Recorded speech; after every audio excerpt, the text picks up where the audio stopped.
शिरगाव मुसळवाडी दरम्यानचा 200 मीटरचा रस्ता भरला खडीकरणानं। बालिंगा दाजीपूर राज्य मार्गात समावेश असलेल्या राधानगरी तालुक्यातील शिरगाव मुसळवाडी दरम्यानच्या रस्त्याच्या नवीन बांधणीसाठी नोव्हेंबर महिन्यात सुमारे 200 मीटर रस्त्याची खुदाई करण्यात आली होती। मात्र या परिसरातील शेतकऱ्यांनी जमिनीचा योग्य मोबदला मिळावा या मागणीसाठी हे काम बंद पाडले होते।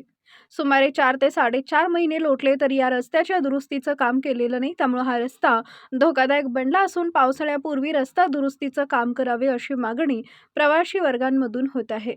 याबाबत अधिक माहिती अशी की सार्वजनिक बांधकाम विभागानं बालिंगा ते दाजीपूर रस्त्याचं काम हाती घेतलंय। सध्या कोते ते शिरगाव पर्यंतचे रस्त्याचं काम सुरू आहे। 55 किलोमीटरच्या या रस्त्याला राज्यमार्गाचा दर्जा देण्यात आलाय। यामध्ये पडळीपर्यंतचा 35 किलोमीटर काँक्रिटीकरण तसेच उर्वरित अभयारण्यातील 20 किलोमीटर रस्त्याचं डांबरीकरण करण्यात येणार आहे। शिरगाव मुसळवाडी दरम्यान या रस्त्याच्या कामाला नोव्हेंबर महिन्यात सुरुवात करण्यात आली होती।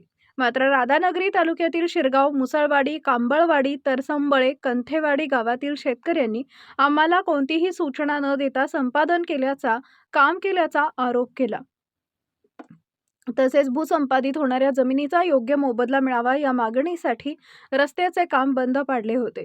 या घटनेला सुमारे 4.5 महिन्याचा काळ लोटला, मात्र फोडलेल्या रस्त्याचं किंवा रुंदीकरणाच्या कामाला अद्याप सुरुवात झालेली नाहीये। या रस्त्याची खोदाई केल्यामुळे एकेरी वाहतूक सुरू आहे। तसेच या ठिकाणी कोणत्याही प्रकारचे सूचना फलक लावले नाहीत, त्यामुळे रात्रीच्या वेळी अपघात होण्याची शक्यता असून वाहतुकीची कोंडी होतीये। त्यामुळे या रस्त्याच्या दुरुस्तीचं काम त्वरित करावे अशी मागणी होत होती।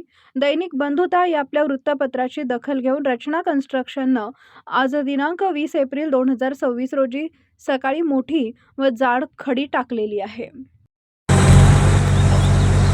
रचना कन्स्ट्रक्शनने दाजीपूर ते राधानगरी हा रस्ता करण्यात घेतला होता, परंतु हा शिरगाव ते मुसळवाडी पीसमधील मधला पीस 4 महिने रखडलेले काम आता तातडीने केले, त्यावर रचना कन्स्ट्रक्शनचे मी अभिनंदन करत आहे।